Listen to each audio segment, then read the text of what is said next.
Ìgbà ọdún kan ni o, ìgbà ọdún kan ni o, ìgbà ọdún kan ni o, ìgbà ọdún kan ni o, Jazzy ti bọ̀bọ̀ ó kú oríire. Ìgbà ọdún kan ni o, Jazzy ti bọ̀bọ̀ ọkọ Tóyìn bèbí. Ìgbà ọdún kan ni o.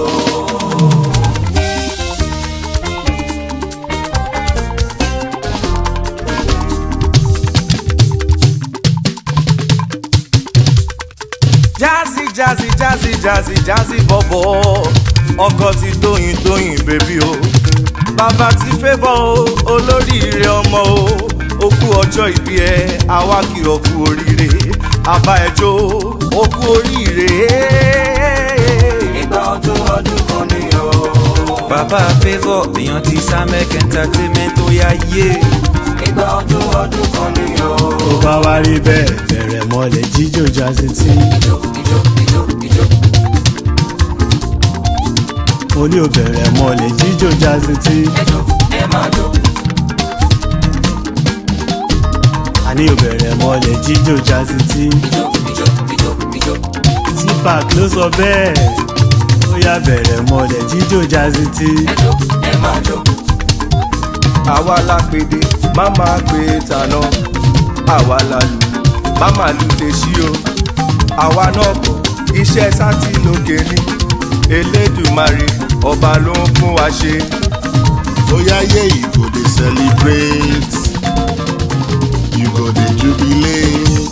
Jazzy T, you go dey pour champagne o. Your enemy dem go fall yakata. You go dey celebrate. You go dey jubilate. You go dey pop champagne o. Your enemies dem go fall yakata. Oya nítorí Jazzy tí bọ̀bọ̀ ṣé kí ìṣáná sí wọn lára. Ṣáná sí wọn lára.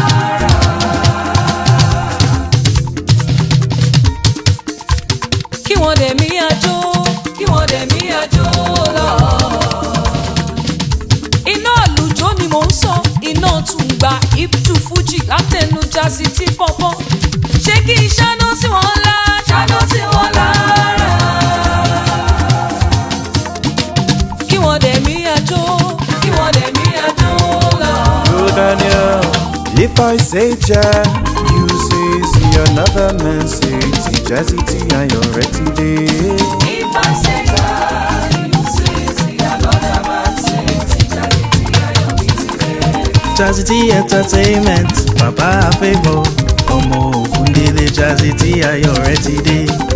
If I say God, you say see another man say see Jazzy T and you're ready today. Jazzy T, the Jazzy T band wishes you a happy birthday. Long life, more blessings, more money, more shows. Today, Ìgbà ọdún kan ni o. Bàbá Favour èèyàn ti Samek Entertainment tó yá yé.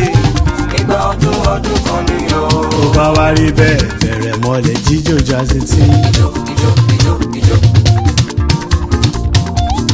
Mo ní ò bẹ̀rẹ̀ mọ́lẹ̀ jíjó Jazzy tí. Ẹjọ́ ẹ máa jó.